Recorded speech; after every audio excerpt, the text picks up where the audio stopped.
মুফতি মামুনুর রশিদ কাসেমীর বিরুদ্ধে এবার ভয়াবহ অভিযোগ আনলেন তার তৃতীয় স্ত্রী তামান্না আক্তার। করিয়েছেন জোরপূর্বক গর্ভপাত, করেন না আইনগত বিবাহ, ধনীদের সাথে দেন কন্ট্রাক্টে বিয়ে। এসব অভিযোগ সামনে নিয়ে আসেন তিনি। মামুনুর রশিদ ফেসবুক পোস্টে দিয়েছেন এর পাল্টা অভিযোগ। একে অপরের বিরুদ্ধে করা অভিযোগ পাল্টা অভিযোগে সরগরম অনলাইন প্ল্যাটফর্মগুলো।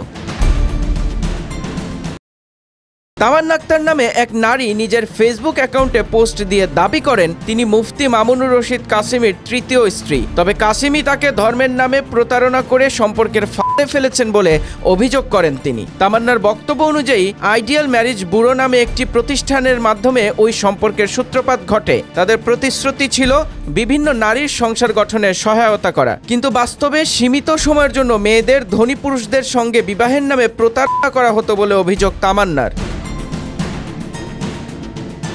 তিনি আরও দাবি করেন কাসেমীর সঙ্গে সম্পর্ক চলাকালীন সময়ে তিনি গর্ভবতী হন। পরে গর্ভধারণের খবর জানালে কাসেমী ও তার পরিবারের সদস্যরা তাকে জোরপূর্বক ওষুধ খাইয়ে গর্ভপাত ঘটাতে বাধ্য করেন। একই সঙ্গে কাসেমী পরে আরেকটি বিয়েও করেন বলে অভিযোগে উল্লেখ করেন তামান্না আক্তার। এ ঘটনায় 14 অক্টোবর 2025 তারিখে তামান্না আক্তার কাসেমীর বিরুদ্ধে একটি মামলা দায়ের করেন।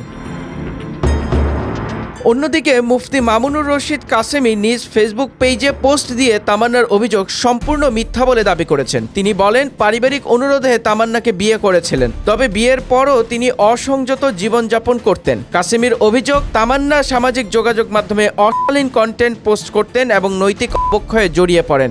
এসব কারণেই তাকে তালাক দেওয়া হয়েছে বলে দাবি করেন কাসেমী। তার ভাষ্য অনুযায়ী এখন তামান্না মিথ্যা মামলা করে তার সুনাম নষ্ট করার চেষ্টা করছেন।